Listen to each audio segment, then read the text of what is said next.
vamos a ver lesiones tubulares, infecciones urinarias y tumores de riñón. Empezamos con lesión tubular aguda y o necrosis tubular aguda. Antiguamente solamente se decía necrosis tubular aguda, pero se utilizaban las dos expresiones porque una célula de los túbulos renales de la nefrona puede lesionarse sin que signifique muerte celular. Clínicamente se observa una supresión aguda de la función renal. Disminuye el volumen urinario, hay oliguria y existe retención de sustancias nitrogenadas en la sangre. Se eleva la urea y creatinina en sangre, lo que llamamos insuficiencia renal aguda. Eso significa daño a las células del túbulo renal. Dos causas grandes, la isquémica y la tóxica. En los dos casos puede haber lesión de las células tubulares que puede llegar a la necrosis, empezando por la isquemia.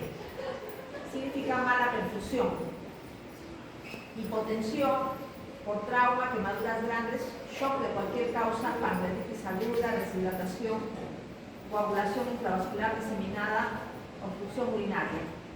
En cuanto a los tóxicos, para que un tóxico le haga daño a una célula tubular, ese tóxico debe ser filtrado, porque tiene que estar en la orina, que circula por los túbulos,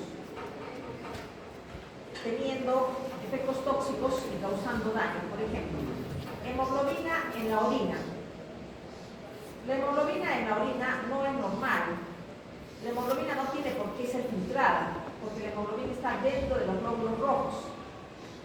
Sin embargo, cuando hay una reacción hemolítica o sangre incompatible, hemoglobinuria paroxística nocturna, paludismo, hay hemoglobina libre en plasma y puede filtrarse por el nódulo renal, aparecer en el líquido filtrado, y esta hemoglobina libre toma contacto con las células tubulares, por lo tanto las lesiona.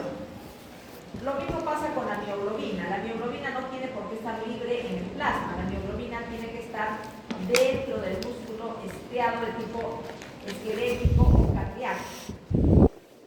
¿Cómo llega a la orina? Por destrucción muscular. Puede ser por trauma, miositis, ejercicio intenso, necrosis de músculo estriado por veneno de serpiente, tóxicos de músculo estriado como alcohol y cocaína. Otros tóxicos, tetracloruro de carbono, etilenglicol, mercurio, plomo. Antibióticos como anfotericin B, aunque anfotericin B se utiliza para infecciones por hongos. Aminoglucósidos, cisplatino, metotrexate para tratamiento de cáncer, medios de contraste radiológico. ¿Cómo se ve una célula lesionada? Nosotros ya hemos visto antes que una célula lesionada se hincha, se llena de agua. A eso le llamamos edema intracelular. Ya se ha visto la causa. Después, esta célula edematizada puede llegar a la muerte. Cuando la célula tubular se muere, se desprende y quedan las membranas basales de los túbulos desnudas, o sea, quedan libres. Antes de la muerte, un signo de lesión es pérdida de las zonas apicales citoplasmáticas. La zona apical en la célula tubular, por ejemplo, túbulo contorneado proximal, se llama borde del cepillo y tiene microvellosidades. Todo eso se pierde. Por ejemplo, tenemos acá que las células tubulares se necrosan y se desprenden, quedan libres, necróticas en el túbulo, y la membrana basal queda desnuda, libre. Antes de eso, las células, por ejemplo, tubo contorneado proximal, son células cúbicas altas, se vuelven células aplanadas y se pierde el borde del cepillo, que se ve como un desflecado en el borde de las células del tubo contorneado proximal, y eso se pierde.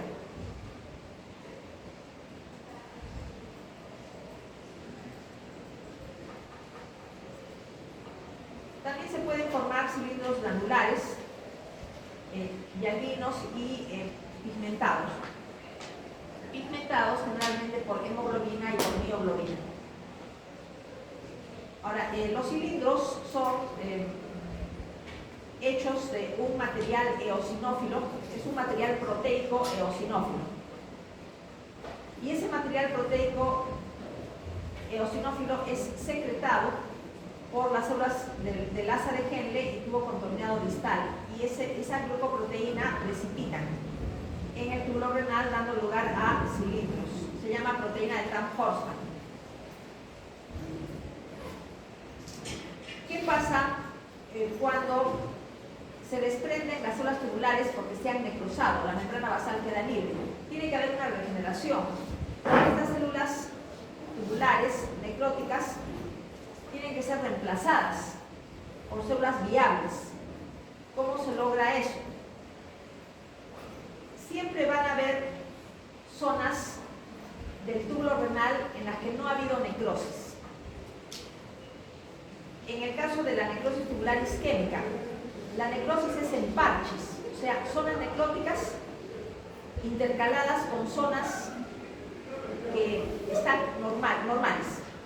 Entonces, las zonas que están normales empiezan a proliferar y las células epiteliales proliferantes van avanzando, de modo que empiezan a rellenar o a cubrir todas las membranas basales desnudas de los túbulos renales que quedaron así por el desprendimiento de las células necróticas. Entonces hay una regeneración. Todo vuelve a ser como antes, el túbulo queda como antes. Entonces hay una recuperación ad integrum que le denominamos regeneración. En el caso de la necrosis tubular aguda tóxica, generalmente están involucradas zonas largas del tubo contorneado proximal que se necrosa en la forma tóxica, pero de todas maneras siempre queda en los bordes de la zona necrótica células tubulares normales que también van a empezar a proliferar, solamente que la regeneración va a tomar más tiempo. Pero al final, estas membranas basales libres van a ser repobladas con células tubulares normales que proceden de mitosis de las zonas que quedaron de manera normal.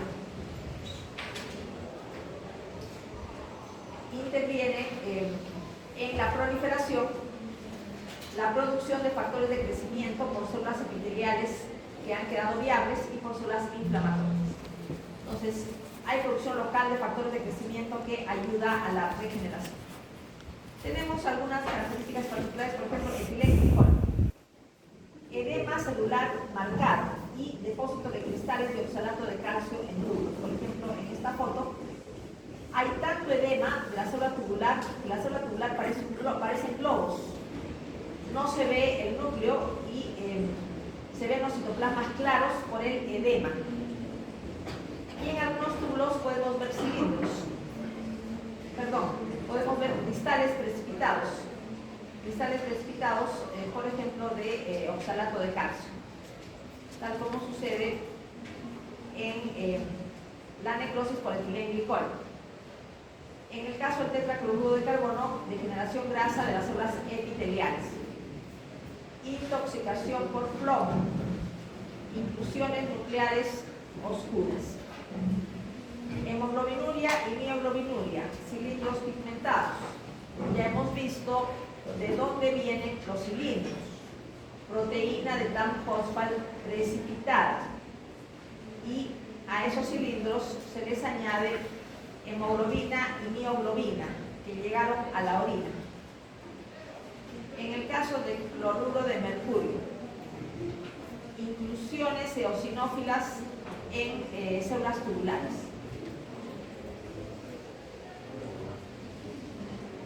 La patogénesis de la lesión del túbulo que puede llegar a la necrosis. Cuadro clínico, ya hemos dicho, insuficiencia renal aguda, oliguria, retención de urea y creatinina en sangre. Desequilibrio hidroelectrolítico también.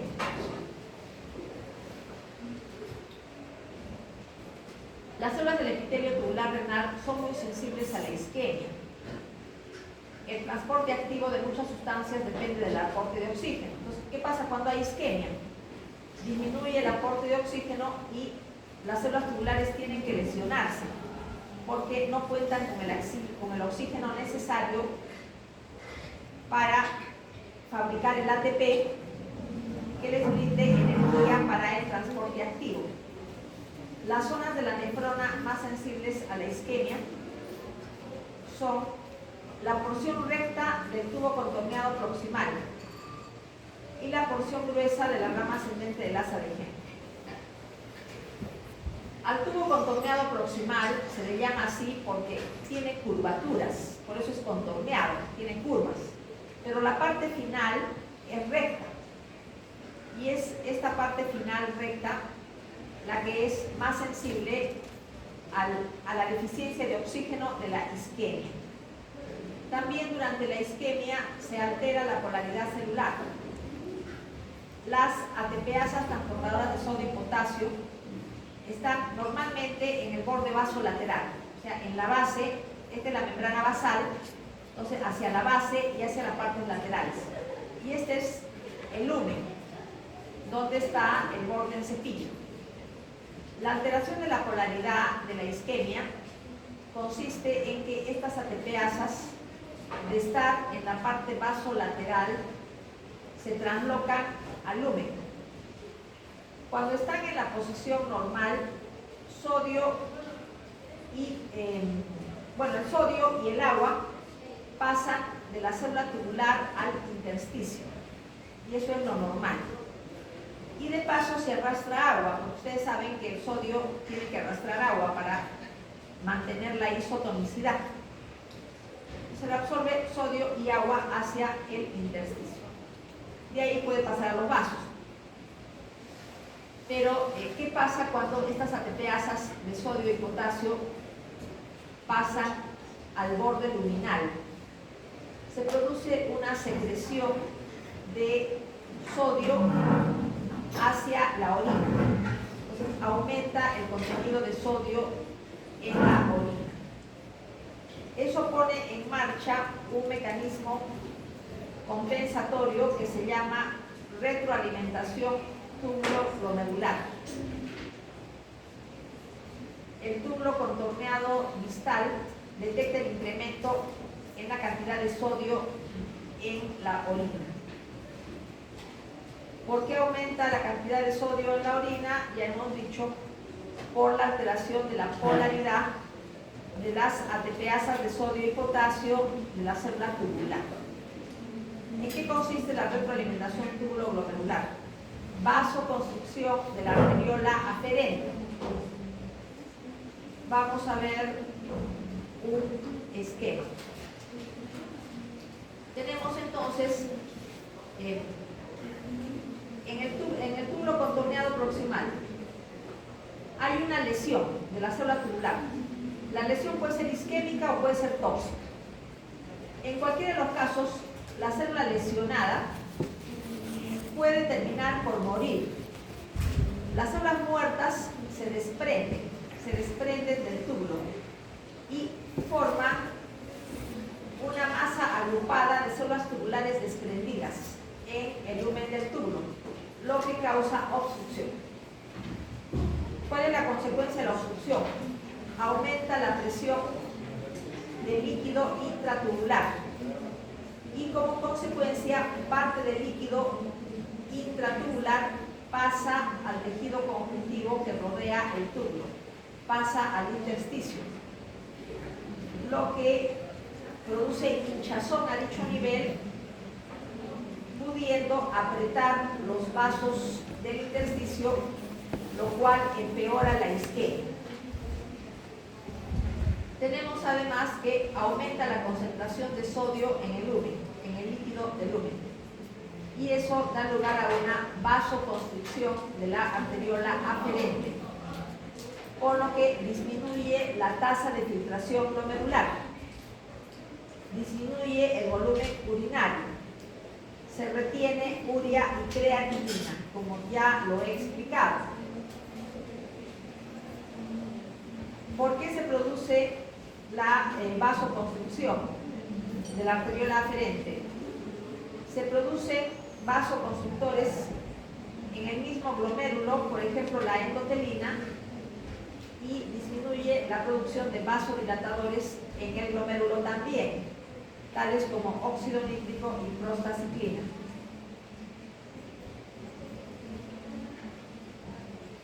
Tenemos acá un esquema, la forma de la causa de la necrosis tubular, forma tóxica o forma isquémica. Tienen las mismas consecuencias. Hay daño a la célula tubular. Esta célula tubular dañada puede morir y si muere se desprende de la membrana basal, dando lugar a obstrucción. Ya hemos explicado la obstrucción.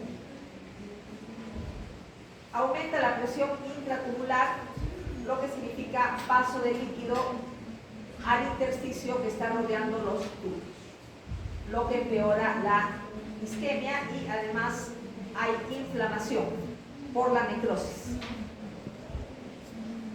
¿No? Ya hemos explicado esto, ¿no? De qué manera la necrosis despierta inflamación.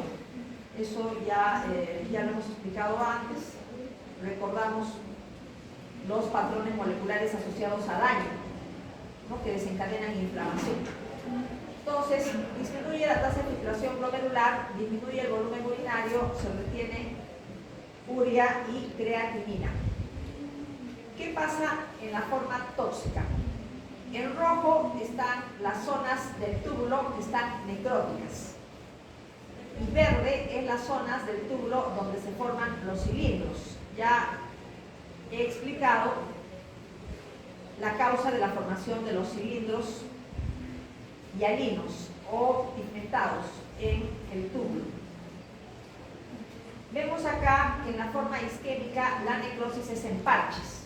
Zona necrótica, zona normal. Zona necrótica, zona normal. Zona necrótica, zona normal también en la rama ascendente del asa del gen. Entonces, comprendemos que de estas zonas que no tienen daño, empieza la proliferación para poder reemplazar las células tubulares de las zonas necróticas.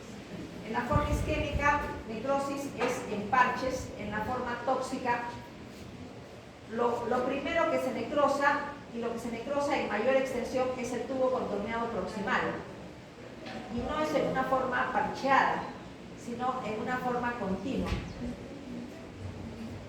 ¿Por qué?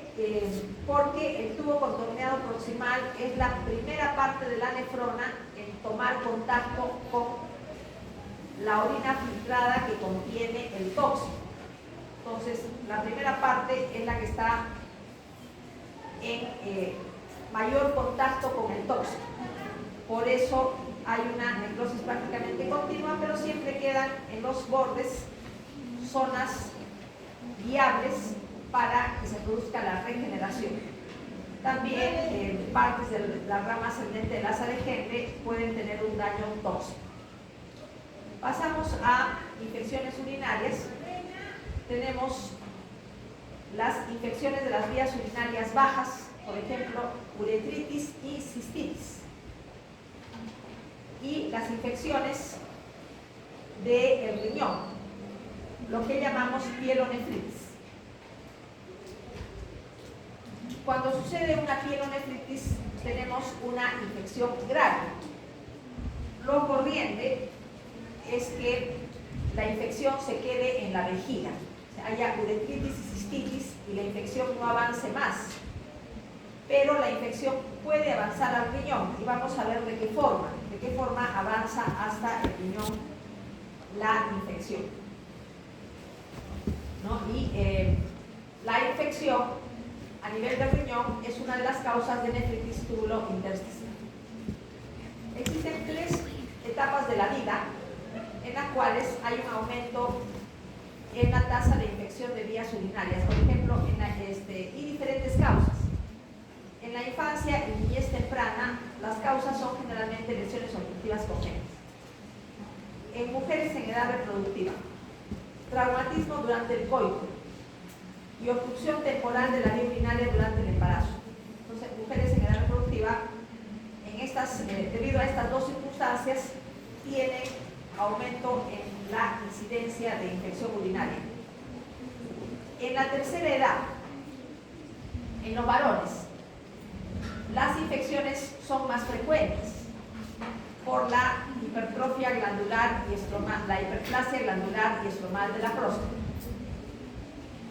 ¿No? Hemos visto ya que hay una retención de orina. Cuando la persona va al baño no puede vaciar la vejiga por completo. La orina residual es un caldo de cultivo para bacterias que ascienden del tubo digestivo.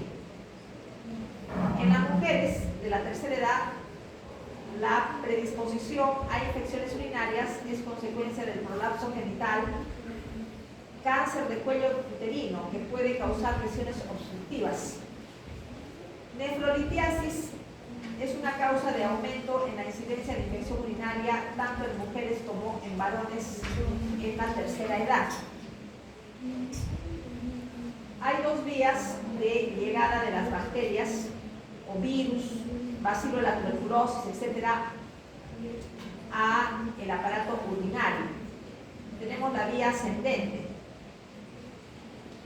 en la que las bacterias del tubo digestivo colonizan la uretra, pegándose al urotelio mediante moléculas de adhesión que pertenecen a la misma bacteria y están en las fibrias. Entonces las bacterias tienen la capacidad de pegarse al urotelio. Y normalmente cuando nosotros orinamos, todas las bacterias que están pegadas al urotelio de la uretra y de la vejiga tienen que salir con el chorro urinario, lo cual es un mecanismo de defensa frente a las infecciones urinarias. Sin embargo, cuando hay obstrucción, queda orina residual. Entonces esto favorece las infecciones. La infección debería quedarse en la vejiga, o sea, tener uretritis y cistitis, y nada más. Ahí debería terminar la infección. No debería existir la pielonefritis por vía ascendente. Sin embargo, hay una circunstancia mediante la cual las bacterias que han colonizado la vejiga pueden subir a la pelvis renal, y es el reflujo vésico ureteral.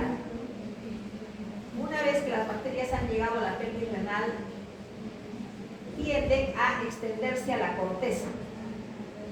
La extensión a la corteza es consecuencia del reflujo intrarrenal. Tenemos reflujo vésico-ureteral y reflujo intrarrenal. El reflujo intrarrenal sucede en polo inferior y polo superior del riñón, y ahora vamos a explicar por qué.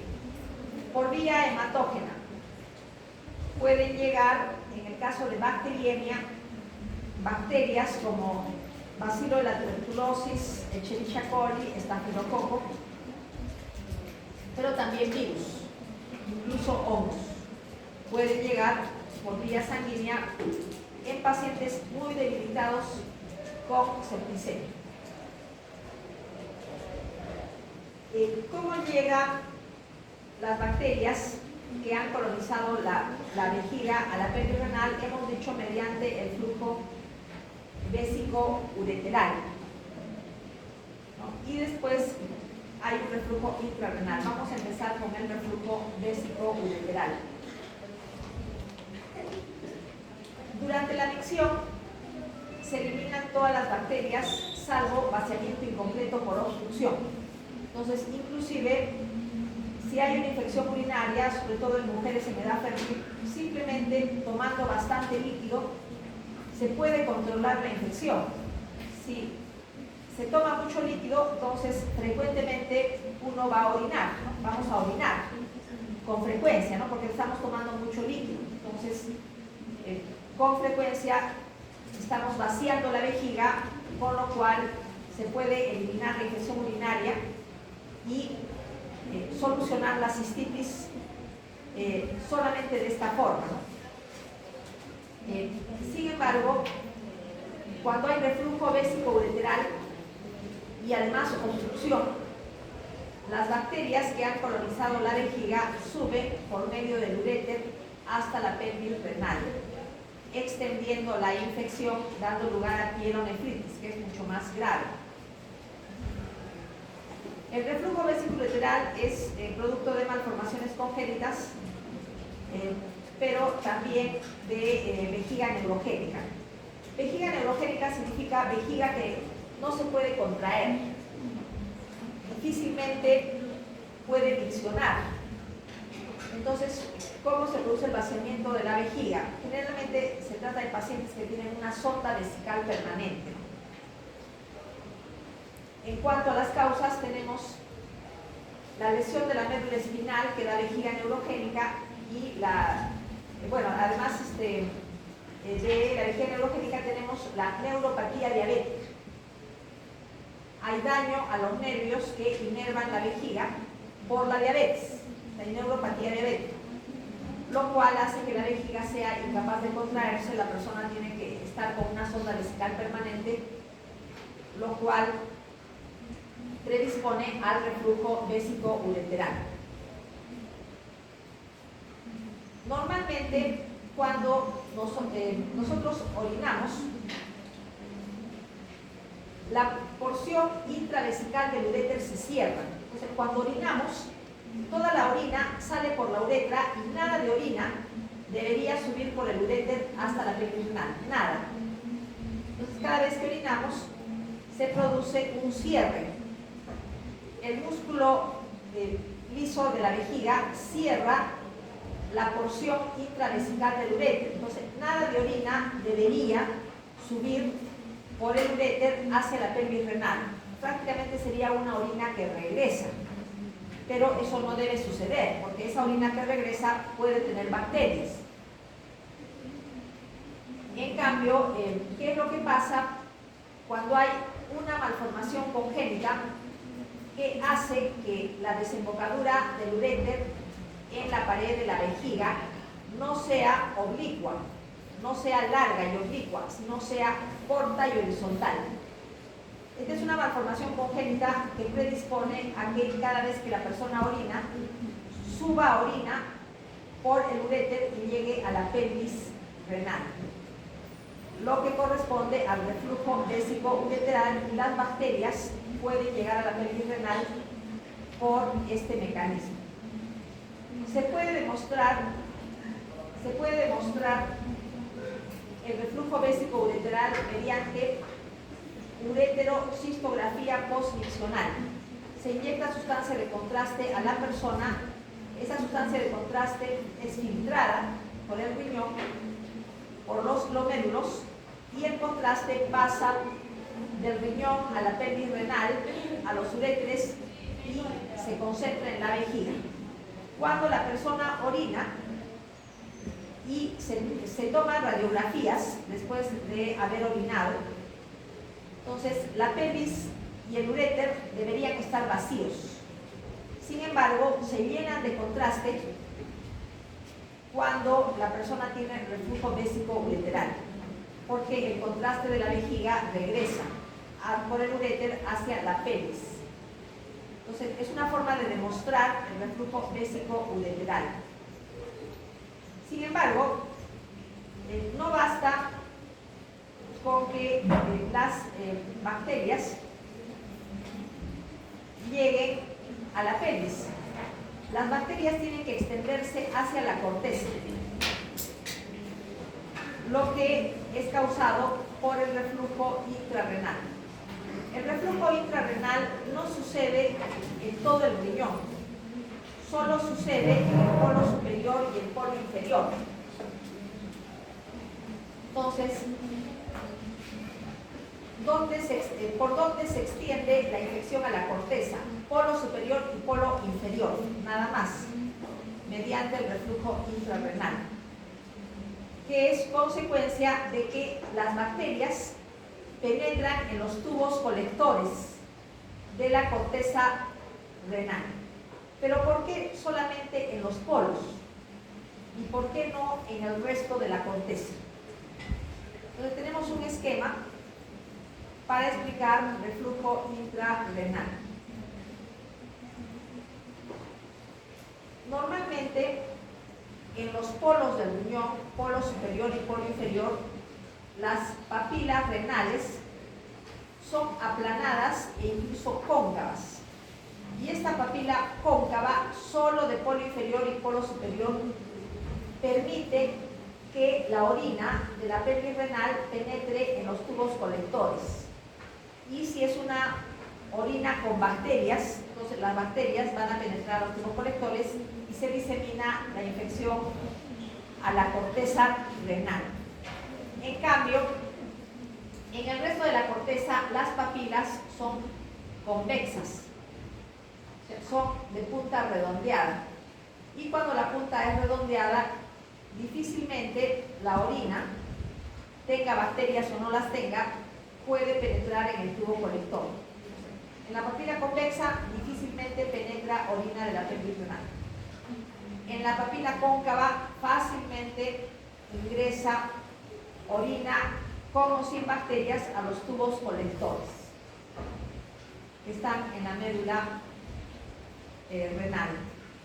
Ya hemos hablado de la vía hematógena. Llega en la sangre por bacteriemia, también por vía hematógena llegan virus, pueden llegar hongos y otras bacterias.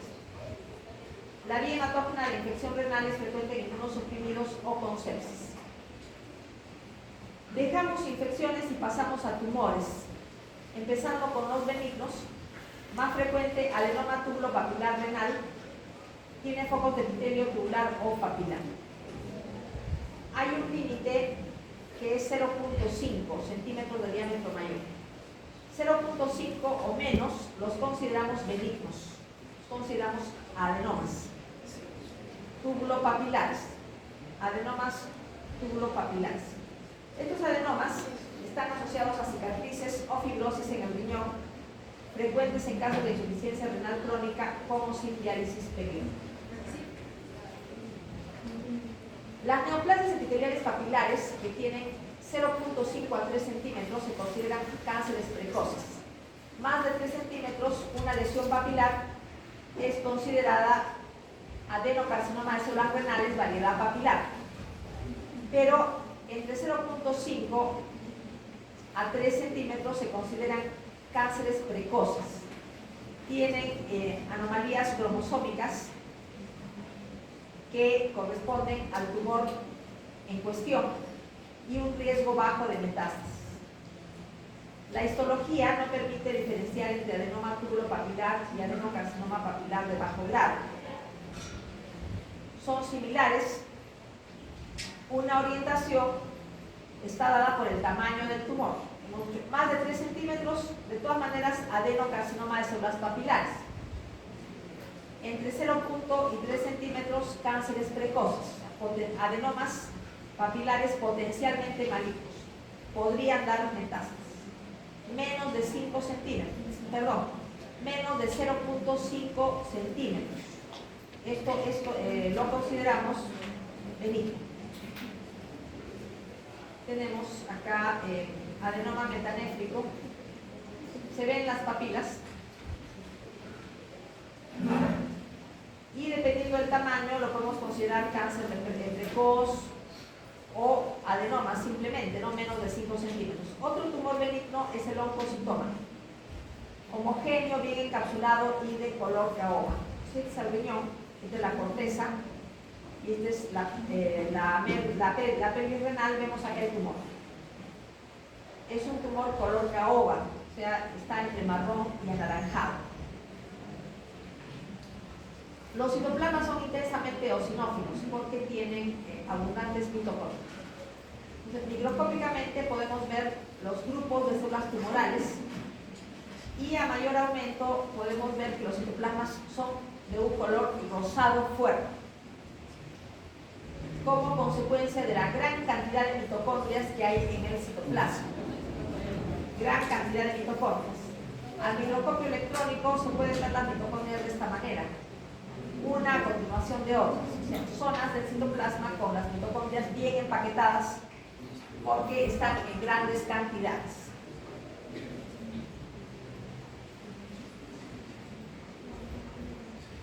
Los oncocitomas pueden existir en otros órganos, por ejemplo, glándulas salivales. También tenemos, así como tenemos oncocitoma renal, podemos tener un oncocitoma de glándulas salivales.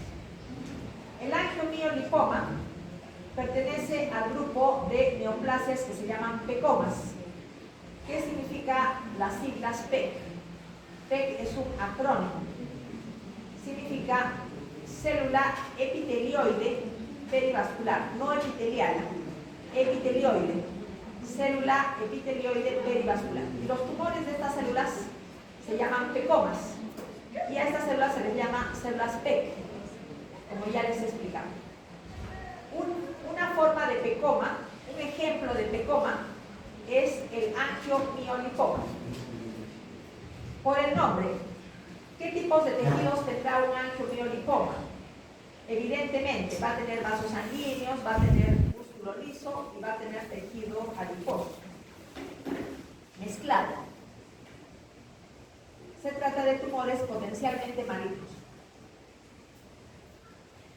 La presencia de angiomiolipomas se puede asociar a la presencia de esclerosis tuberosa. Esta es una enfermedad en la que se hereda por la línea germinal alguno de los genes TSC1 y TSC2 mutados.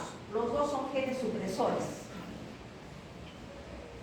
Y los pacientes con esclerosis tuberosa han heredado por la línea germinal mutaciones inactivadoras de el gen TSC1.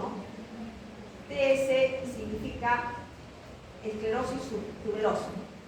TS, esclerosis tuberosa. Se hereda por la línea germinal genes TSC1 o TSS2 inactivados por mutación. Las condiciones que asocian al carcinoma, al adenocarcinoma celular renal de variedad células claras, tabaquismo, enfermedad de von Hippel-Lindau, que es una enfermedad en la que se hereda por la línea germinal el gen VHL mutado por inactivación. El gen VHL codifica una proteína supresora de tumores, es un gen supresor de tumores. Cuando está activo y existen las condiciones de hipoxia, actúa sobre el factor de crecimiento inducible por la hipoxia, haciendo que el tejido forme gran cantidad de vasos sanguíneos. Pero la enfermedad de von Hippel-Lindau no tiene solamente estas características. Tiene además hemangioblastomas en cerebelo, en retina, quistes de riñón, hígado y páncreas y adenocarcinoma celular renal de variedad células claras. No puede presentar el síndrome completo o el síndrome parcial. Este gen supresor VHL de la enfermedad von Hippel-Lindau puede estar delesionado, puede estar incompleto por translocación desequilibrada o silenciado por hipermetilación. Otras causas. Enfermedad quística, bueno, en realidad no es una causa, sino es una asociación. Enfermedad quística adquirida por hemodiálisis crónica, riñón poliquístico del adulto. Se llama células claras porque en el citoplasma hay linfocitos, células claras porque en el citoplasma hay glucógeno y lípidos que se disuelven durante el procesamiento histológico. Entonces quedan los citoplasmas de aspecto vacío. Tenemos acá, por ejemplo, si este es el riñón, polo inferior, este es el polo superior, acá está el tumor. El tumor es amarillento. porque tiene lípidos. En las células tumorales también tiene glucógeno. Este es un tumor, si este es el riñón, esta es la corteza, esta vendría a ser la médula. Si este es el riñón, el cáncer estaría acá, extendiéndose al tejido adiposo. Se extiende al tejido adiposo perirenal.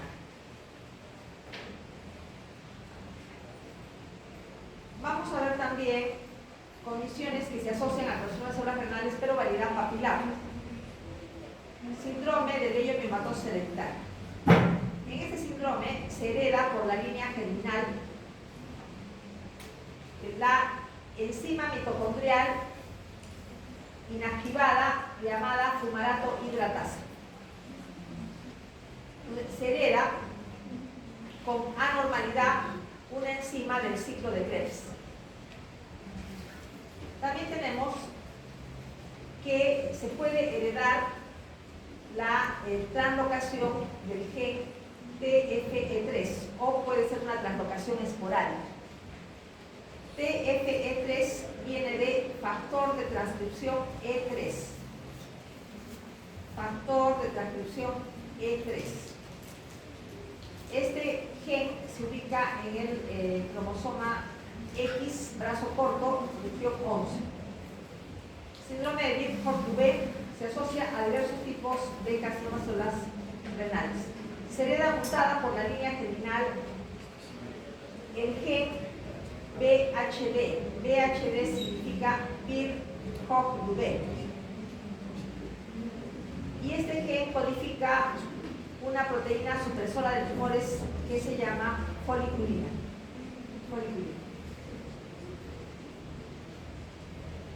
Bueno, esto ya lo hemos visto.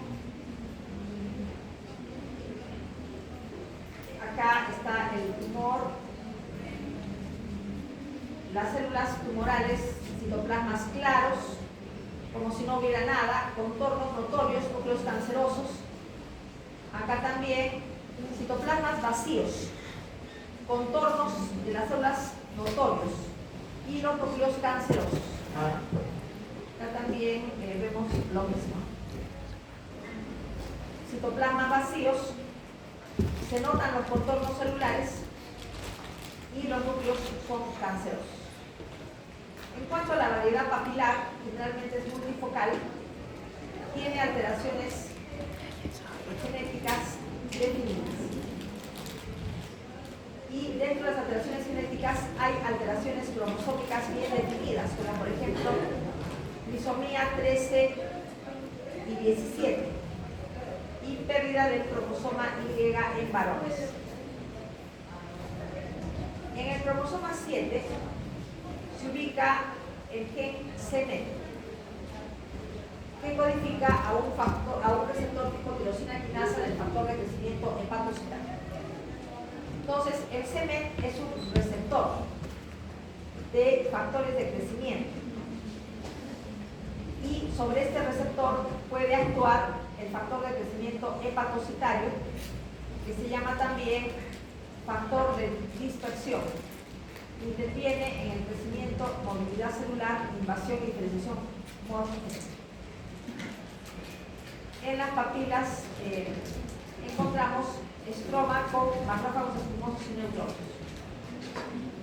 Por ejemplo, tenemos acá una papila, acá hay otra papila. Están llenas de macrófagos espumosos y las células inflamatorias están presentes también en las fotografías.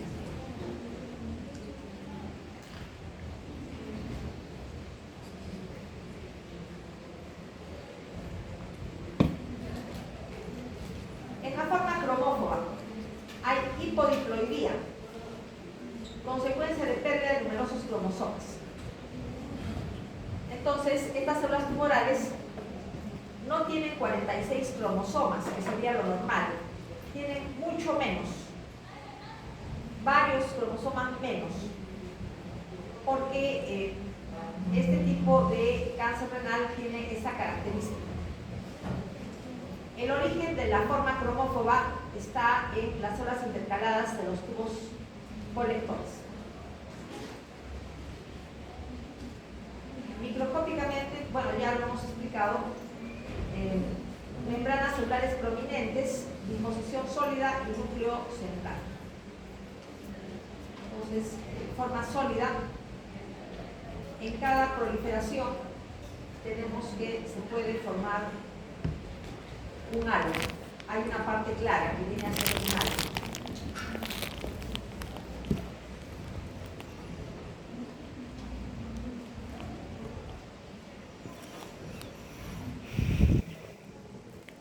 Tenemos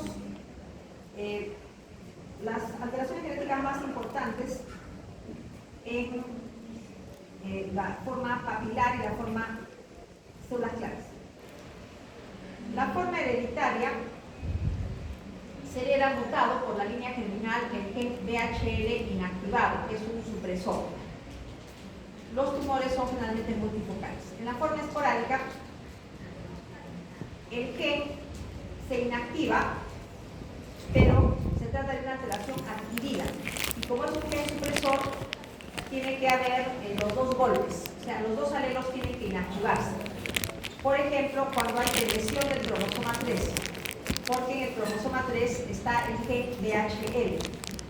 En el caso de la forma papilar hereditaria, se hereda mutado por la línea germinal mediante una mutación activadora en el gen c-MET, que es el receptor del factor de crecimiento epidérmico y es un oncogen.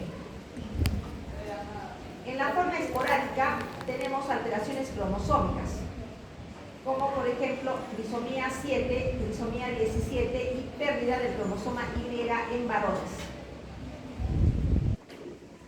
Hay una variedad que es rara, solamente 1 al 2% de la totalidad de tumores del riñón, y es la variedad que deriva de los conductos colectores. Hay también neoplasias benignas que derivan de conductos colectores, básicamente las células intercaladas de los conductos colectores, por ejemplo el oncocitoma, por ejemplo el carcinoma de células renales variedad cromófora. Esas dos neoplasias derivan de las células intercaladas de los conductos colectores. Este tipo de neoplasia, la que deriva de los conductos colectores, se le llama también carcinoma de conductos de Bellini. Se ubica en la médula y tiene una estructura tubulopapilar. Entonces, de la médula puede extenderse a la pelvis renal y al uréter, y también hacia la corteza renal. Microscópicamente se ven cavidades tipo hendidura revestidas por células epiteliales cancerosas. La variedad medular es típica de los pacientes con enfermedad sickle cell o anemia de células falciformes o drepanocitosis, y está dentro del grupo de los carcinomas de los conductos colectores. Cualquiera de las variedades de cáncer de células renales puede adoptar una forma sarcomatoide, en la cual hay mucho pleomorfismo y la conducta biológica es agresiva. Terminamos lo que es tumores renales hablando del tumor maligno del riñón más frecuente en los niños, que es el tumor de Wilms, sinónimo nefroblastoma. Cuando el nombre de un tumor tiene el sufijo blastoma, ya sabemos que hay tejido embrionario. 50% de los casos ocurren antes de los 3 años y el 90% antes de los 6 años, por lo que es un tumor típico de los niños. Existen factores predisponentes como el síndrome WAR. WAR significa W de tumor de Wilms, A de aniridia, o sea, le falta el iris, G de anomalías genitales, R de retraso mental. Se observa de lesión de la región 11P13. donde se ubican los genes de WT1, que es un factor de transcripción que está alterado en el tumor de Wilms, y también PAX6. Los dos son tumores son factores de transcripción que están delesionados en el síndrome 4. Los dos están en la región brazo corto del cromosoma 11, región 13. Otros factores predisponentes a tumor de Wilms: síndrome de Dennis-Drash, síndrome de Beck-Wiedemann. Este síndrome de Beck-Wiedemann es algo que llama la atención, tiene una característica que llama mucho la atención. Normalmente nosotros somos simétricos o casi simétricos, o sea, la mitad derecha de nuestro cuerpo es igual a la mitad izquierda.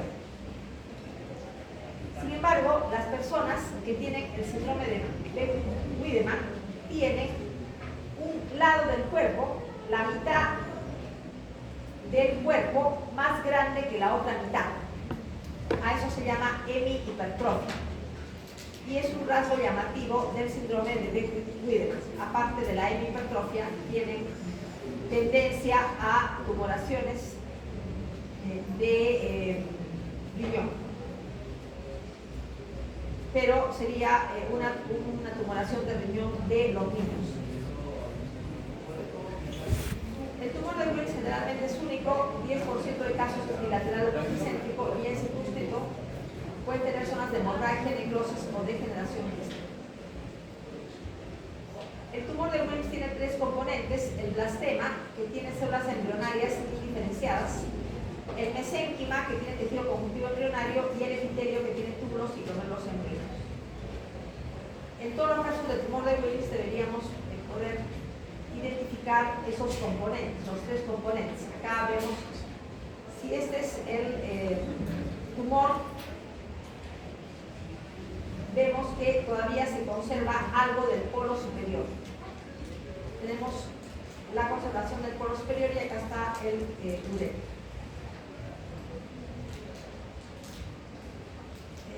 Tenemos tres zonas dentro del tumor de Wilms: la zona blastemal, la zona mesenquimal y la zona epitelial. Esta zona más oscura, de mayor densidad celular, corresponde a la zona blastemal, con células indiferenciadas. El tejido conjuntivo corresponde a la zona mesenquimal, y los túbulos y glomérulos primitivos corresponden a la zona epitelial. Acá en este corte histológico lo que se ve es una zona blastemal indiferenciada y una zona mesenquimal mejor diferenciada en esta fotografía. Acá lo que se ve es una zona blastemal con células indiferenciadas, una zona mesenquimal que tiene tejido conjuntivo, y una zona epitelial con glomérulos primitivos o también túbulos embrionarios.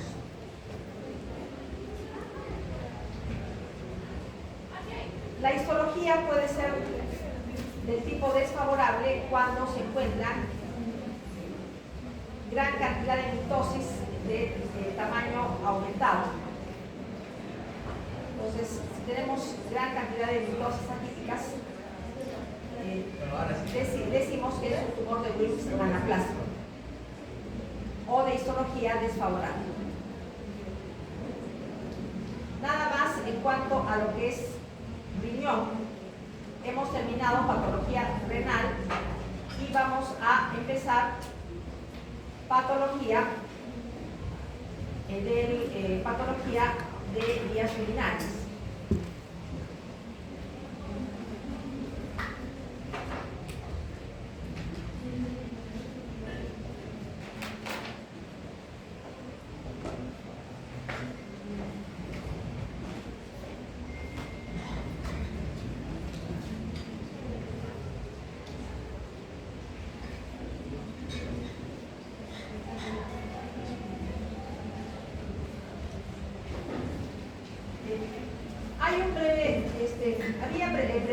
tengo preparado un repaso de la histología, pero como son muchas diapositivas, vamos a pasar todo lo que es histología rápidamente para concentrarnos en la patología.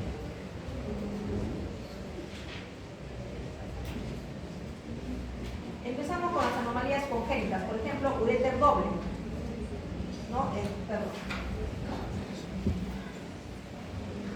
uréter doble, o sea, dos uréteres.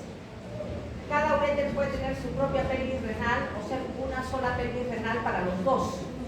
Y los dos pueden desembocar de manera separada en la vejiga, o puede haber una desembocadura para los dos. O sea, hay varias posibilidades.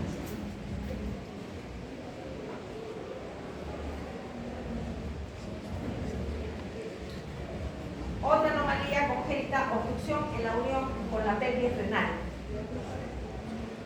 Entonces, eso da lugar a bloqueo del flujo urinario, lo que se llama uropatía obstructiva.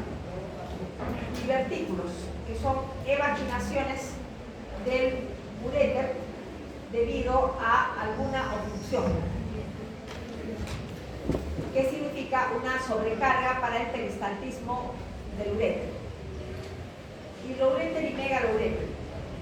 Significa que el lumen del uréter se hace muy grande por alguna anomalía del músculo liso de la pared del uréter. El músculo liso de la pared del uréter está dispuesto de una forma en espiral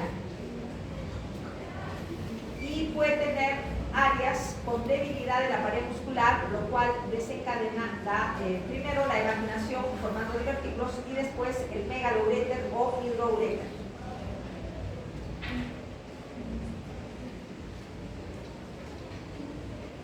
En cuanto a la inflamación, es parte de los procesos infecciosos de la vía urinaria, o sea, ureteritis.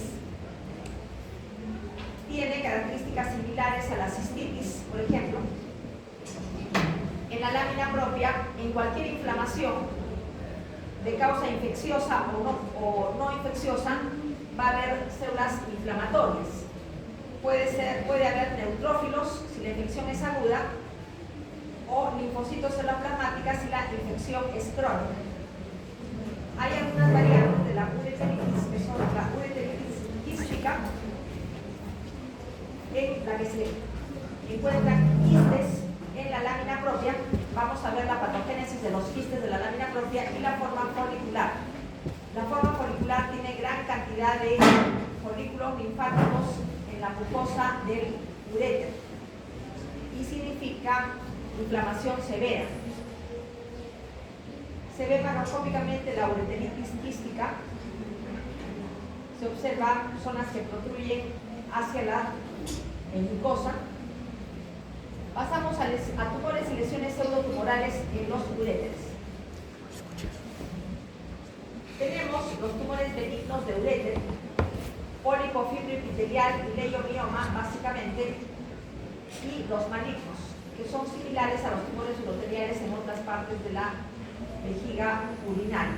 Entonces, vamos a ver los tumores malignos de los uréteres cuando veamos los tumores malignos de la vejiga, porque son los mismos tipos de tumor.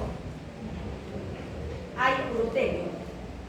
Donde haya urotelio, pelvis renal, uréteres, también la primera porción de la uretra, etcétera, vejiga, pueden nacer tumores malignos derivados del urotelio. Es frecuente las formas multicéntricas en los tumores del urotelio. Ya tenemos un tumor multifocal. Hay un tumor dominante, pero tenemos otros focos discontinuos de esta neoplasia uroteliana. Aquí tenemos carcinoma polipoide, células transicionales del uréter, con necrosis en la parte distal. En la pelvis renal podemos observar lesiones exofíticas como estas de acá, que corresponden al carcinoma papilar de células transicionales. hay zonas donde se va a ver mejor que están ocupando el uréter. Parte de la patología del uréter es la fibrosis retroperitoneal esclerosante, que presenta obstrucción de los uréteres por fibrosis. Los uréteres pasan por el retroperitoneo. ¿Qué sucede con los uréteres cuando se produce un proceso fibrótico local en el retroperitoneo? Las zonas de fibrosis del retroperitoneo van a apretar al uréter, dando lugar a una uropatía obstructiva. Y el proceso se llama fibrosis retroperitoneal esclerosante. Puede ser de causa desconocida, llamándose entonces enfermedad de Orwell, cuando es causa desconocida. Pero dentro de lo que antes se consideraba causa desconocida, ahora hay un subgrupo que está relacionado con enfermedad por inmunoglobulina G4. En la enfermedad por inmunoglobulina G4 tenemos procesos de fibrosis en varios tejidos a la vez. Por ejemplo, fibrosis en el retroperitoneo que aprieta uréteres, fibrosis en la tiroides, dando lugar a lo que se llama tiroiditis esclerosante de Rieger. Tenemos también fibrosis de vías biliares, lo que da lugar a colangitis esclerosante. Ya hemos visto antes colangitis esclerosante en clases teóricas de hígado. Pero como estamos hablando de uréteres, nos concentramos en la fibrosis del retroperitoneo, pero una de las causas es enfermedad asociada por inmunoglobulina G4. Las formas secundarias, consecuencia del uso de fármacos derivados del cornezuelo de centeno. Tenemos el caso de los derivados de la ergotamina, que se puede utilizar para tratamiento de las migrañas. También existe fibrosis retroperitoneal por uso exagerado de bloqueadores beta-adrenérgicos. Y tenemos los procesos inflamatorios de órganos adyacentes a los uréteres que están en el retroperitoneo, también tumores malignos a dicho nivel, como por ejemplo linfoma de ganglios retroperitoneales, que igualmente van a apretar al uréter. Los divertículos de la vejiga son evaginaciones de la vejiga, consecuencia de la debilidad de la pared. Por ahí se produce la herniación de la mucosa. Y las formas adquiridas son consecuencia de procesos obstructivos de la vejiga, como la hiperplasia glandular y estomal de la próstata. Tenemos las formas congénitas, en las que se heredan zonas de debilidad en la pared de la vejiga. Complicaciones. Se retiene orina en esos divertículos. La orina retenida puede dar lugar a precipitación de las sales minerales de la orina, dando lugar a litiasis. También hay una predisposición a infecciones en los divertículos porque se retiene orina. Entonces tenemos una diverticulitis que puede terminar en la perforación del divertículo. Y también pueden suceder tumores a nivel del divertículo. Por ejemplo, carcinomas de células transicionales. La extrofia vesical es consecuencia de una deficiencia en el desarrollo de la pared anterior de la vejiga y la pared inferior del abdomen. Entonces la mucosa de la vejiga está expuesta. O sea, esta es la mucosa que está al aire, ¿no? Debido a la extrofia. Consecuencias: predisposición a infecciones. Una mucosa que está expuesta al exterior evidentemente se va a infectar fácilmente. También está predispuesta a carcinoma, básicamente un adenocarcinoma. A pesar de que es vejiga, debería ser un carcinoma de células transicionales. En el caso de extrofia, lo que se ve es más bien adenocarcinoma de la mucosa vesical. Tenemos las lesiones del uraco. El uraco, como ustedes recuerdan, es un conducto que se inserta en el techo de la vejiga. Se inserta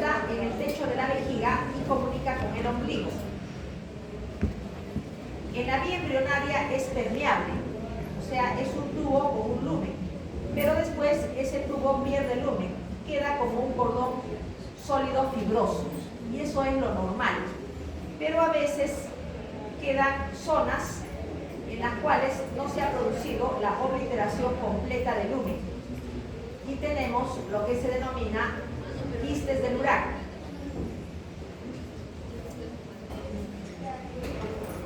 Tenemos quistes del Urach, o sea, zonas del uraco donde hay una cavidad quística. Uno de los problemas de las lesiones del uraco es que son asiento de neoplasias malignas. Por ejemplo, adenocarcinomas que se desarrollan en las zonas de quistes del uraco. En la vida embrionaria, el uraco comunica el techo de la vejiga con el ombligo, siendo un rezago del conducto ónfalo-mesentérico. A veces no hay quistes, sino todo el uraco es persistentemente permeable, no se oblitera. Sucede entonces que puede salir orina por el ombligo, porque comunica el techo de la vejiga con el ombligo. La inflamación de la vejiga se denomina cistitis, puede ser aguda y crónica, generalmente es de origen bacteriano, formando parte de los procesos infecciosos de la vía urinaria.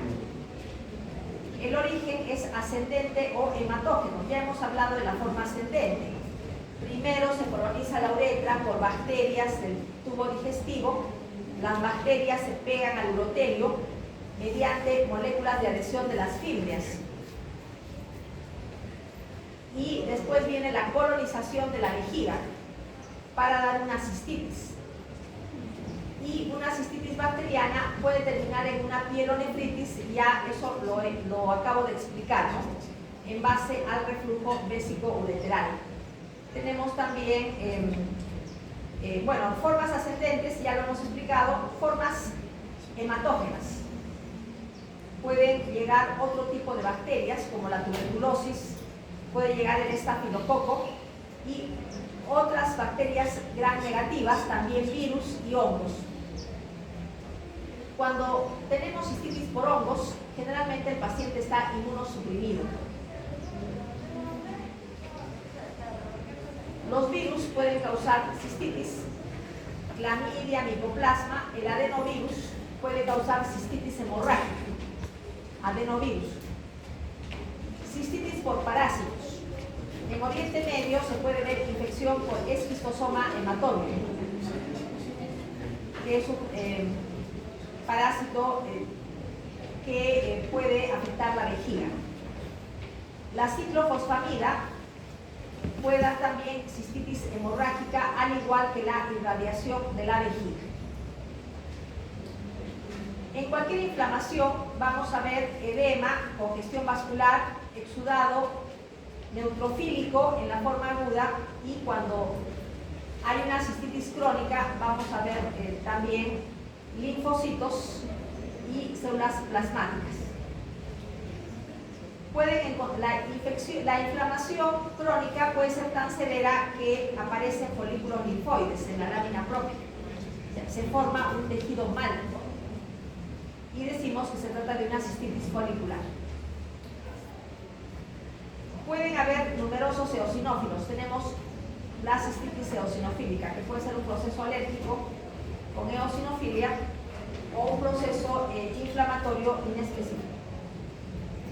Microscópicamente vemos la pared de la vejiga, por lo menos la mucosa, con congestión vascular, edema y células inflamatorias. Neutrófilos si la inflamación es aguda, linfocitos y células plasmáticas si la inflamación es crónica. La cistitis intersticial es una inflamación especial porque los cultivos son negativos, no se logra aislar ninguna bacteria, como si fuera una inflamación que no tiene un origen bacteriano. Se encuentra en mujeres adultas o de la tercera edad. Puede llegar a la úlcera. Puede haber tanta inflamación en la mucosa de la vejiga que llega a la úlcera y se llama úlcera de Hahn. Clínicamente hay dolor suprapúbico, perineal o abdominal inferior, poliacuria, o sea, las personas tienen deseos de orinar a cada rato, disuria, dificultad para orinar, hematuria, sangre en la orina, sin respuesta a terapia médica, todos los cultivos son negativos y se especula una patogénesis autoinmune. Tenemos el caso de la cistitis polipoide. La formación de pólipos es un proceso reactivo en el cual hay una proliferación fibroblástica en la zona donde se ha producido la cistitis por una lesión local. Causa más frecuente, cateterización de la vejiga. La punta del catéter puede lesionar la mucosa de la vejiga, que reacciona mediante una proliferación fibroblástica, dando lugar a un pólipo inflamatorio y se llama cistitis polipoide. En la cistitis enfistematosa se forma gas dentro de la vejiga, junto con la orina de la vejiga, y puede ser consecuencia de infección de bacterias como Clostridium perfringens, que prácticamente solo da cistitis en inmunosuprimidos. Entre ellos están diabéticos, pacientes con vejiga neurogénica, infección urinaria crónica y malignidades hematológicas. Granulomas en la pared de la vejiga. Puede haber tuberculosis del aparato urinario, pero más frecuente, la presencia de granulomas en la pared de la vejiga es consecuencia de la administración local de BCG para tratamiento del carcinoma urotelial superficial. Se forman granulomas en la mucosa de la vejiga, en la próstata o incluso en los pulmones. Este es un tratamiento local del carcinoma urotelial cuando solamente es superficial. Se supone que la BCG, que es la misma vacuna que usamos para la tuberculosis, la BCG instilada en una solución de manera local en la mucosa de la vejiga da lugar a una reacción inflamatoria que combate el cáncer. O sea, la idea es que la inflamación inducida elimine el cáncer cuando es superficial. Entonces, esa es la lógica del tratamiento. Podemos tener también en la vejiga metaplasia glandular y cistitis quística. Consecuencias de inflamación crónica o irritación crónica, tal como sucede en la reimplantación de uréteres, en el caso de vejiga neurogénica o extrofia vesical. ¿Qué es lo primero que sucede? Sucede proliferación de las células de la capa basal del urotelio. Proliferan y se produce una invaginación que al principio es sólida. Se llama nido de Brumm. Pero después de ser sólido, la parte central se hace hueca, adquiriéndose un lumen. Y las células que revisten el lumen pueden adquirir una metaplasia glandular. Entonces decimos cistitis quística y glandular. En la cistitis quística y glandular podemos ver nidos de Brumm, podemos ver quistes, que ya hemos dicho cómo se forman, y podemos ver metaplasia glandular de la capa interna de las zonas dilatadas.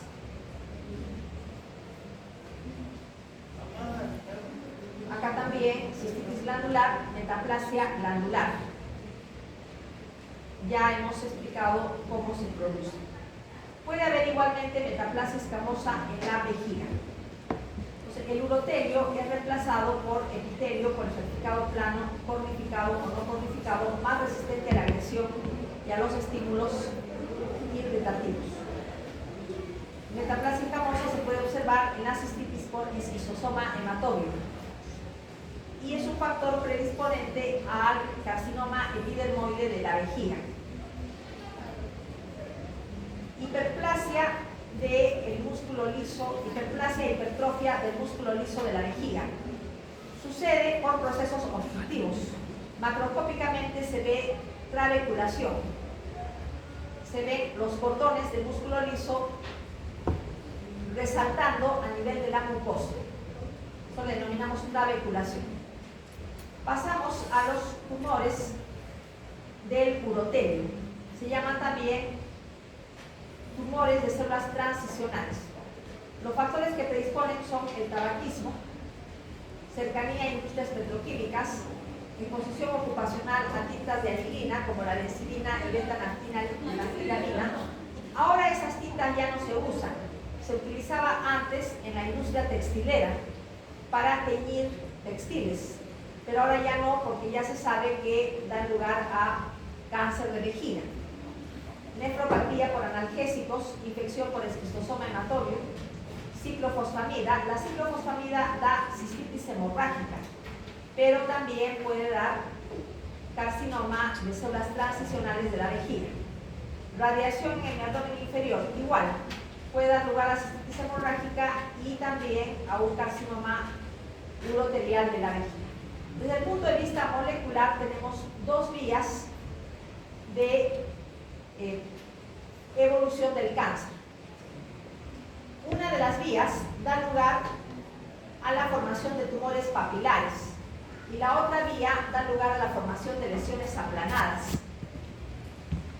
La vía que da lugar a la formación de lesiones papilares consiste en activación de oncogenes como RAS y factor de crecimiento fibroblástico número 3. Son oncogenes activados que dan lugar a tumores papilares. Y tenemos la otra vía en la cual lo primero que sucede es la inactivación de genes supresores como el P53 y RD. Esta es otra vía. En los dos casos, la causa inicial puede ser algún factor ambiental, como por ejemplo el tabaquismo, o puede haber algún factor genético. Los tumores papilares pueden ser invasivos o no invasivos o invasivos. Y las lesiones planas pueden ser no invasivas o in situ e invasivas. Entonces, por eso tenemos las cuatro posibilidades. Alteraciones moleculares más frecuentes: monosomía del cromosoma 9, de lesión del brazo corto del 9, del brazo largo del 9. En el cromosoma 9 tenemos el brazo corto, se ubica P16, que es un inhibidor de ciclasas dependientes de ciclinas. Tenemos también de lesión en 3P, ya sabemos quién está en 3P, ¿no? Hemos dicho el gen VHL. 17P, en el que está P53, de lesión de 13Q, donde está RB, de lesión de 11P, de lesión de 14Q, etc. Los tumores uroteliales pueden ser exofíticos, con crecimiento hacia el lumen. Tenemos un carcinoma urotelial papilar exofítico. Y tenemos que también pueden ser sólidos, adoptando estructuras nodulares. Los tumores endofíticos tienen acúmulos de células neoplásicas e infiltran la lámina propia y la capa muscular. O sea, crece el cáncer hacia adentro, dando lugar a un tumor maligno endofítico, pero puede haber una combinación de los anteriores. Acá tenemos un tumor exofítico de la mucosa de la vejiga, un tumor papilar que tiene dos focos, y acá se trata de un varón. Esta es la uretra prostática, esta es la próstata, y esta parte de acá no es un tumor, corresponde a una zona de infarto prostático. Carcinoma urotelial papilar de la vejiga. El tumor es exofítico. Hemos hablado de dos grandes grupos de neoplasias uroteliales.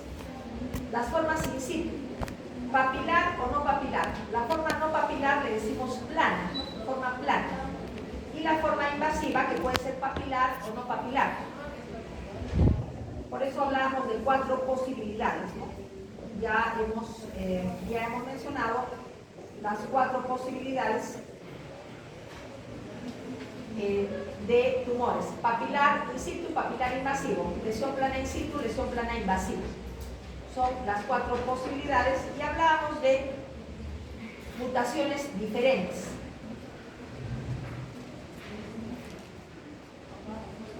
Podemos empezar con el papiloma, que se caracteriza porque el urotelio es normal. Entonces tenemos papilas, pero el urotelio es normal, no hay aumento del grosor del epitelio, del urotelio. La forma invertida, papiloma invertido. Cordones de urotelio benigno infiltran la lámina propia, pero el urotelio es benigno, por eso no es un carcinoma, se le dice papiloma invertido, porque crece hacia adentro. Neoplasia o proliferación urotelial de potencial maligno incierto. Se le dice simplemente hiperplasia papilar atípica. Neoplasia urotelial papilar de bajo potencial de malignidad. El urotelio tiene un mayor número de capas, pero la atipia es leve. Pues acá vemos la forma papilar, pero el grosor del urotelio es mucho mayor que el normal, la atipia es leve. Neoplasia papilar de bajo potencial de malignidad. Carcinoma urotelial papilar de bajo grado, atipia y pleomorfismo leves, hay un incremento de mitosis. Tenemos acá las células uroteliales, son pleomórficas, tienen además atipia, o sea, hipercromasia, aumento de la relación núcleo-citoplasma, etc., pero son de bajo grado. Carcinoma urotelial papilar de alto grado, atipia y pleomorfismo marcado, mitosis abundantes y atípicas. Entonces vemos acá mucho pleomorfismo, la atipia también es marcada. Carcinoma urotelial papilar de alto grado. Neoplasias uroteliales no papilares. Hemos dicho que se les dice lesiones planas. La forma in situ, proliferación urotelial de potencial maligno incierto, lo que se llama hiperplasia plana, displasia epitelial y carcinoma urotelial in situ. Tenemos acá el urotelio normal con las células en sombrilla, la forma urotelial in situ, puede ser también de alto grado y de bajo grado, pero las formas in situ pueden llegar a infiltrar. Las formas in situ tienen en los bordes células poco cohesionadas. Por lo tanto, estas células pueden desprenderse y se pueden observar células malignas en un Papa Nicolau de orina, porque se han desprendido del urotelio con carcinoma urotelial in situ de alto grado. Acá también tenemos un carcinoma urotelial in situ de alto grado. No atraviesa la membrana basal, pero hay mucho pleomorfismo y pueden haber mitosis, incluyendo mitosis atípicas. Esto ya lo he explicado. Tenemos la infiltración en forma de trabéculas o en forma de nidos. Tenemos acá carcinoma urotelial papilar en la desembocadura del uréter. Se pueden ver las papilas justo en la desembocadura del uréter. Y acá tenemos para finalizar la extensión en profundidad del carcinoma urotelial de vejiga. Podemos partir de lesiones no infiltrantes como papilomas uroteliales o carcinomas in situ, bajo grado, alto grado, neoplasia urotelial papilar de bajo potencial de malignidad. Entonces, partimos de las lesiones in situ, papilares o planas, pero después puede haber una infiltración. Primero infiltra la lámina propia, que tiene una muscularis mucosa discontinua, que no se nota bien en el corte histológico. Después tenemos la extensión al músculo detrusor de la vejiga o al músculo propio de la vejiga, primero a la mitad interna y después más profundamente a la mitad externa. Por último, tenemos la extensión al tejido adiposo perivesical. Tenemos T1 solo invade hasta la mitad interna del músculo detrusor, T2A invasivo profundo, mitad externa de la muscular propia. Tenemos también tejido perivesical sea la adventicia, T2B, T3, infiltración del tejido perivesical y T4, adherencia a órganos internos. Con esto terminamos lo que es la clase de hoy día, pero nos falta lo que corresponde a patología de aparato genital masculino, que lo vamos a desarrollar el día viernes. El examen, como seguramente ustedes saben, va a ser no este sábado 6 de junio, sino va a ser el día sábado 13